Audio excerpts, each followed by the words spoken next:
ఇటీవల కాలంలోనే పూనం కౌర్ మీద చాలా విమర్శలు చేశారు. అంటే అనేక రకాలుగా పవన్ కళ్యాణ్ మీద విమర్శలు చేయాలి అని చెప్పేసి మాట్లాడుతూ చెప్పినటువంటి వైసీపీ నేతలు ఎవరైతే ఉన్నారో ఆమె భయపెట్టి ప్రయత్నం కూడా చేశారు. ఎన్నో ఆఫర్స్ చేస్తాము, లేదు అన్నట్టయితే ఆమెని కొంత ఎన్నో రకాలుగా ఇబ్బందులు పెట్టడం కూడా జరుగుతూ వచ్చింది. అంటే ఇలాంటి పరిస్థితి మరి ఎందుకని రాజకీయంగా చేస్తూ ఉన్నారంటారు?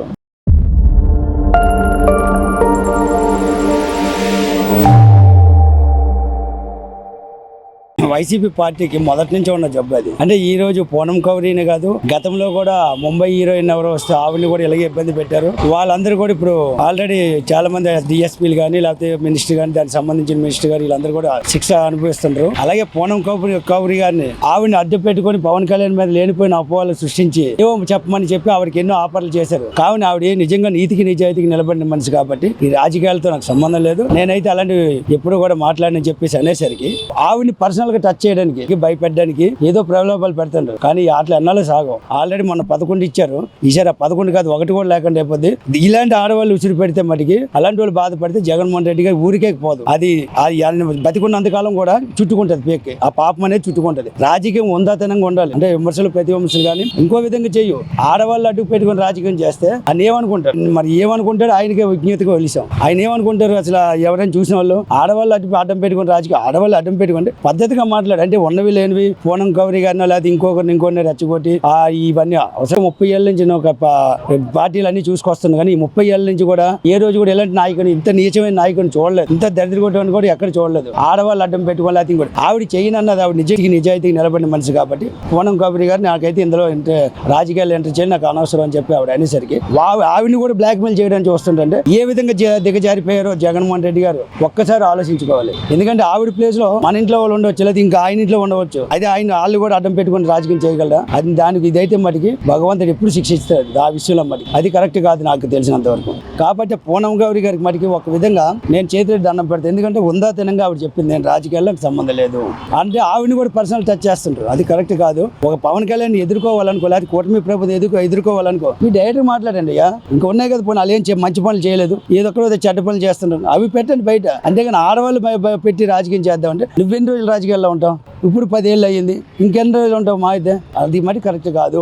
ఉందాతనంగా రాజకీయం చేయాలనుకుంటే ఉందాతనంగా డైరెక్ట్ గా ఎదురు ఢీకోనండి. పవన్ కళ్యాణ్ గారిని ఇలా చంద్రబాబు నాయుడు గారిని లోకేష్ డైరెక్ట్ ఢీకోనాలి. కానీ ఆడవాళ్ళు పెట్టి మాట్లాడితే ఎవరు చేస్తారండి? గతంలో కూడా ఇలాగే మాట్లాడాడు. ప్రజలు ఏం చేశారు? 11కి బుద్ధి చెప్పి పక్కన కూర్చోబెట్టి ఆయన గతంలో కూడా ఏదో డిసప్పాయింట్ చేద్దామని 3 పెళ్ళిళ్ళు ఏవో అనవసరమైన సబ్జెక్ట్ మాట్లాడాడు. మాట్లాడితే ఏం చేశారు? జనాలు చెప్పులతో కొట్టి కూర్చోబెట్టాడు. 11 సీట్లు ఇచ్చి అక్కడ కూర్చోబెట్టాడు. నెక్స్ట్ ఆ 11 కూడా లేకుండా జీరోకి వచ్చే ఆలోచనలో ఉన్నాడు. కాబట్టి ఇదైతే కరెక్ట్ కాదు. గతంలో కూడా అసెంబ్లీలోని అనేక రకాలుగా చంద్రబాబు నాయుడు గారు మీద, భువనేశ్వర్ గారి మీద అనేక రకాలుగా విమర్శలు చేశారు.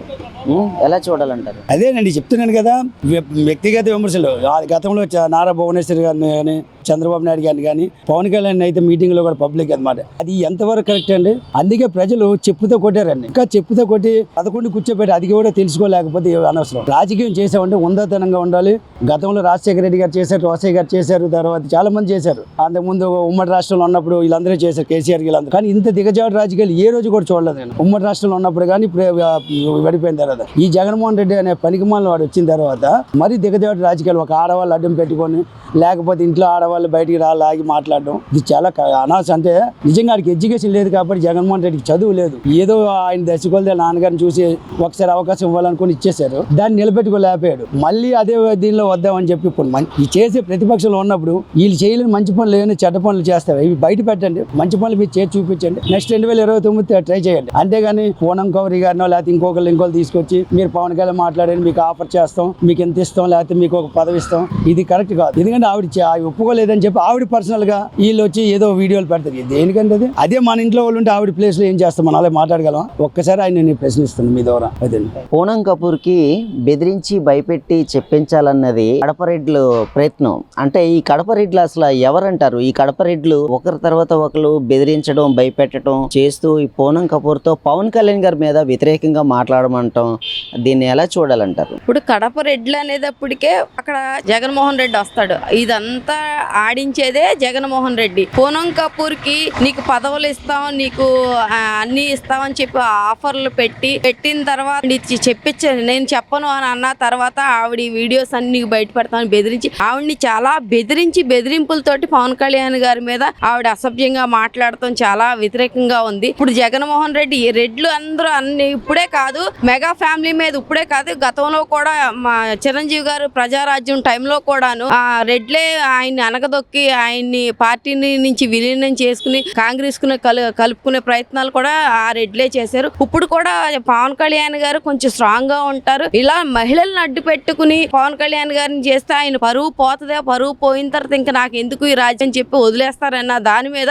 ఆడవాళ్ళని అడ్డు పెట్టుకుని చేస్తున్నారు. అలానే రోజా గారిని కూడా అడ్డు పెట్టుకుని చాలా పవన్ కళ్యాణ్ గారి మీద చాలా అసభ్యంగా మాట్లాడిస్తున్నారు. అలానే ఇప్పుడు ఎవరో రికార్డింగ్ డాన్స్ చేసిన శ్యామల వచ్చింది, అది కూడా అలాగే మాట్లాడుతుంది. పవన్ కళ్యాణ్ గారు నీతి నిజాయితీగా చాలా కూటమిలో చాలా అద్భుతంగా వాళ్ళు వర్క్ చేసుకుని వెళ్తున్నారు. ఆయన మీద వర్క్ చేసుకుని ప్రజాదాని మీద వాళ్ళు పోరాటాలు చేస్తుంటే మీరు ఒక మహిళల్ని అడ్డు పెట్టుకుని మహిళలు బ్లాక్ మెయిల్ చేసి ఇంత దారుణాతి నీచంగా మీరు రాజకీయం చేస్తున్నారు. జగన్మోహన్ రెడ్డి గారు కాపులు సామాజిక వర్గం 20% ఉంది, మీ సామాజిక వర్గం 4% ఉంది. అలాంటిది ఇంత పర్సెంటేజ్ అంటే మీరే రాజ్యం వెళ్ళాలి, మీరే రాజ్యాధికారంలో ఉండాలి, కానీ కాపులు అయితే రాజ్యాధికారం తెచ్చుకోకూడదు.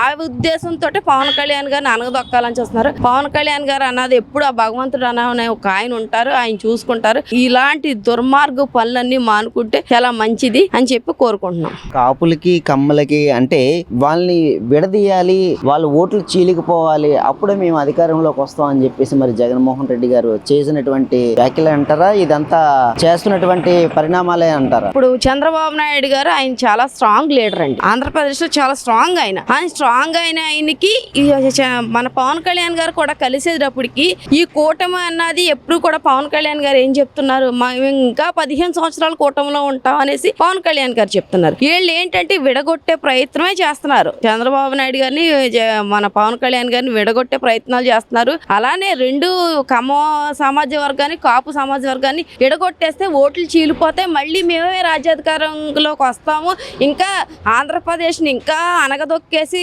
అప్పులు పాలు చేసేసి ఇదంతా మేమే తినేయాలి, మేమే ఎదగాలన్న ఉద్దేశంతో అయితేనే జగన్మోహన్ రెడ్డి అయితే చేస్తున్నాడు అండి. పూనం కపూర్ని రాయలసీమ రెడ్లు బెదిరిస్తున్న తీరుపై మీ అభిప్రాయం ఏంటంటారు? పూనం కపూర్ని బెదిరిస్తున్న తీరుపై మా యొక్క స్పందన ఏంటంటే, ఇప్పుడు పవన్ కళ్యాణ్ గారు కూటమి ప్రభుత్వంతో జతకట్టి ఆంధ్ర రాష్ట్ర అభివృద్ధికి తోడ్పడుతున్నారు. అది జగన్మోహన్ రెడ్డి వారి యొక్క అనుచరులు ఎవరైతే ఉన్నారో ఈ యొక్క విషయాన్ని జీర్ణించుకోలేకపోతున్నారు. వాళ్ళు ముఖ్య ఉద్దేశం ఏంటంటే ఎలాగైనా సరే కాపుల్ని ఈ యొక్క చౌదరుల్ని విడదీయాలనే దృఢ సంకల్పంతోనే ఉన్నారనమాట.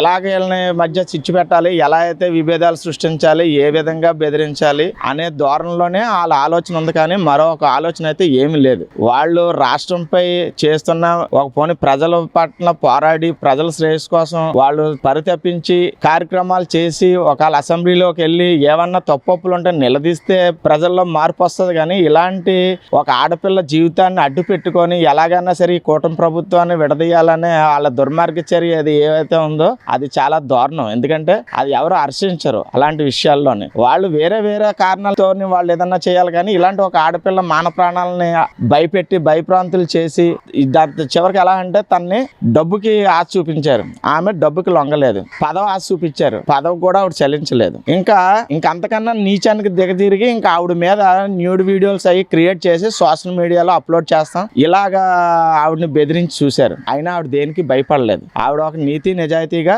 పవన్ కళ్యాణ్ గారిని అభిమానించే వ్యక్తి, ఆవిడ మంచి వ్యక్తి పవన్ కళ్యాణ్ గారిని. అటువంటి వ్యక్తిపై ఆవిడ ఎటువంటి వీళ్ళు మార్గాల్లోనే బెదిరించినా సరే ఆవిడ ఎక్కడ కూడా చెల్లించకుండా ఆవిడ ధైర్యంగా నించుంది.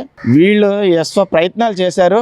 ఆ రాయలసీమ రెడ్లు అందరూ జతకట్టి ఎలాగన్నా సరే పవన్ కళ్యాణ్ గారిని చంద్రబాబు నాయుడు గారి మధ్య చిచ్చు పెట్టాలి, వీళ్ళ మధ్య విద్వేషాలు రెచ్చగొట్టాలి, కాపులకి చౌదరులకి ఏదో విధంగా గొడవలు పెట్టాలి అనే ధోరణిలోనే ఈ జగన్మోహన్ రెడ్డి నిరంతరం ఆలోచిస్తున్నాడు. అదే కుట్ర చర్యల్లో భాగంగా భాగంగానే ఈ యొక్క కార్యక్రమం కూడా తలపెట్టాడని మేము అందరం భావిస్తున్నాం. ఇది ఎప్పటికీ జరగదు. ఎందుకంటే పవన్ కళ్యాణ్ గారు ఒక అభివృద్ధిని ఆకాంక్షించే నేతతో జతకట్టారు. ఎందుకంటే ఆయన మోస్ట్ సీనియర్ నాయకుడు, చంద్రబాబు నాయుడు గారు విజనరీ లీడరు. అటువంటి వ్యక్తితోనే మనకున్న అనుభవం తక్కువ కాబట్టి ఆయన అనుభవంతో జతకట్టి ఈ రాష్ట్రాన్ని ముందుకు తీసుకెళ్లాలని ప్రజల కోసం ఆలోచించి, పార్టీ కోసం కూడా కాకుండా ప్రజలే ముఖ్యం, ఆంధ్ర రాష్ట్ర అభివృద్ధి ముఖ్యం అని ఆకాంక్షించిన వ్యక్తి అంత మంచి సంకల్పంతో ఆయన ప్రయాణం కొనసాగిస్తున్నారు. ఇటువంటి దుర్మార్గ చర్యలు ఎన్ని చేపట్టినా సరే కనీసం ఆయనకి కీచంత కూడా ఈ కూటమి ప్రభుత్వాన్ని విడదీయలేడు. ఆడు ఎన్ని జన్మలు ఎత్తినా సరే, ఎన్ని కుట్రలు పడినా సరే ప్రజలైతే ఇది ప్రతిదీ గమనిస్తున్నారు. ఇదైతే దుర్మార్గమైన చర్యగా ప్రజలందరూ చూస్తున్నారు. ఇటువంటి చీప్ ట్రిక్స్ మానేసి వీలైతే చట్టసభల్లో కూర్చొని ఏదన్నా ప్రభుత్వాలు తప్పు చేస్తే నిలదీయడం, లేదంటే సలహాలు ఇవ్వడం, ఇటువంటి కార్యక్రమాలు రూపకల్పన చేస్తే నీకు భవిష్యత్తు ఉంటుందేమో కానీ ఇలాంటి ఆడవాళ్ళ జీవితంలోనే ఇలాంటి చీప్ రాజకీయాలు చేయడం మానేస్తే మంచిదని నేనైతే చెప్తున్నాను. జగన్మోహన్ రెడ్డి ఇటు కమ్మకి ఇటు కాపుకి ఓట్లు చీల్చే క్రమంలోనే ఇదంతా చేస్తున్నాడు అని చెప్పేసి మరి జగన్మోహన్ రెడ్డి గారి ఈ సోషల్ మీడియాలో కూడా చాలా వరకు చూసాం. అంటే ఎలా చూడాలంటారు దీన్ని? వాళ్ళు ఎన్ని కుళ్ళి కుతంత్రాలు పన్నినా సరే కాపుల్లోని విభేదాలు సృష్టించాలని చూసిన కాపు నేతలనే ముఖ్యంగా ఎంచుకొని కొంతమంది పదవులకు ఆశపడిన వాళ్ళు, డబ్బు కక్కుర్తి పడిన వాళ్ళు కొంతమంది ఉంటారు. అందరూ అలా ఉండరు. కొంతమందికి ఎథిక్స్ ఉంటాయి, నీతి నిజాయితీ ఉంటుంది. అటువంటి వ్యక్తులు ఇలాంటి ఆటలు అయితే మట్టుకి చాలా మట్టుకి విభేదిస్తూనే ఉంటారు. ఎవరో ఒక 5-6 ఉంటారు. వాళ్ళతో తిట్టించేస్తే పవన్ కళ్యాణ్ గారి ఇమేజ్ ఏదో దెబ్బ అయిపోతుంది, ఆయన ఏదో పరుగు పోతుంది, ఏదో సాధించేద్దామంటే ఈయన అపోహ కల్పనగానే భావించాలి. అది అన్నటికీ జరగదు. ఎందుకంటే ప్రజలందరూ చూస్తున్నారు, గమనిస్తున్నారు. ఈ రోజు వాస్తవాలు పూర్వం రోజుల్లో కాదు, ప్రతిదీ పిన్ టు పిన్ ప్రతి ఒక్కరికి చేరుతుంది. ప్రతి విషయం ప్రజల నాయకులు ఏం చేస్తున్నారో, ప్రజలు ఎలా రియాక్షన్ చెందుతున్నారు అనేది ప్రతిదీ ఈ రోజు తేటతనం అవుతుంది. గంటల్లోనే ప్రతి విషయం బయటకు వస్తుంది. క్షణాల్లో, గంటలు కూడా క్షణాల్లో. మంచి అయితే మంచి, చెడు అయితే చెడు. ఈ రోజు కూటమి ప్రభుత్వం ఎన్ని అభివృద్ధి పనులు చేస్తుంది, అప్పటికి ఇప్పటికి తేడా ఏంటి, రాష్ట్రంలోని పరిపాలన ఎలాగుంది, ప్రతిదీ పరిశీలిస్తున్నారు ప్రజలు. ఇటువంటి ఏదో కొంతమందికి డబ్బు కక్కుర్తిపడి, పదవి కక్కుర్తిపడి నాయకులతోని ఈ కూటమి ప్రభుత్వాన్ని తిట్టించడం, లేకపోతే పవన్ కళ్యాణ్ గారిని తిట్టించడం, ఇలాంటి చర్యలు చేయడం వల్ల వాళ్ళు 11 సీట్లు పరిమితం అయిపోయారు. అదే పనిగా పట్టుకున్నారు. స్కూల్కి వెళ్తున్నారు. విద్యార్థుల దగ్గర ఏం మాట్లాడాలో కూడా ఇంక జ్ఞానం లేకుండా స్కూల్లో కూడా పవన్ కళ్యాణ్ ఇన్ని పెళ్లిళ్ళు చేసుకున్నాడు, అన్ని చేసుకున్నాడు, ఇవి చేసుకున్నాడు మాట్లాడే ఉపయోగం ఉంది. పిల్లలకి ఏం చెప్పాలో అది చెప్తేనే ప్రజలు హర్షిస్తారు, పిల్లలు కూడా అర్థం చేసుకుంటారు. పిల్లల దగ్గరికి వెళ్ళినా అదే తీరు, పెద్దల దగ్గరికి అదే తీరు, చట్టసభల్లో నీకు అదే ధోరణిలో వ్యవహరిస్తే ప్రజలు నిన్ను ఎలా మెచ్చుకుంటారు? పవన్ కళ్యాణ్ గారికి 3 పెళ్లిలు తప్ప నీకు ఆంధ్ర రాష్ట్రంలో ఇంకేమి సమస్యలే లేవా? ఆయన విమర్శించడమే పనిగా పెట్టుకొని నువ్వు ఏదైతే నీచమైన సంస్కృతి అలవాటు చేసుకున్నావో ఆ నీచమైన సంస్కృతి ఈ రోజు నీకు 11 సీట్లు పరిమితి చేశారు. ప్రజలు అసహించుకున్నారు. ఏంటి ఇలాంటి వాడికి ఓటేసామా? ఇదా వీడు చేసే రాజకీయం? అభివృద్ధిని పక్కన పెట్టేసి సంక్షేమాల పలంగా పట్టుకొని ఏది లేదు అన్నట్టుగా వ్యవహరిస్తున్న తీరే ఈ రోజు 11 సీట్లకు జగన్మోహన్ రెడ్డి కూర్చోబెట్టింది. అయినా మరి ఆయనకి ఇంకా వాళ్ళు తెలుసుకోలేదు, ఇంకా సిగ్గు రావట్లేదంటే వాళ్ళ ఇంకిత జ్ఞానానికి వదిలేయాలి మనం.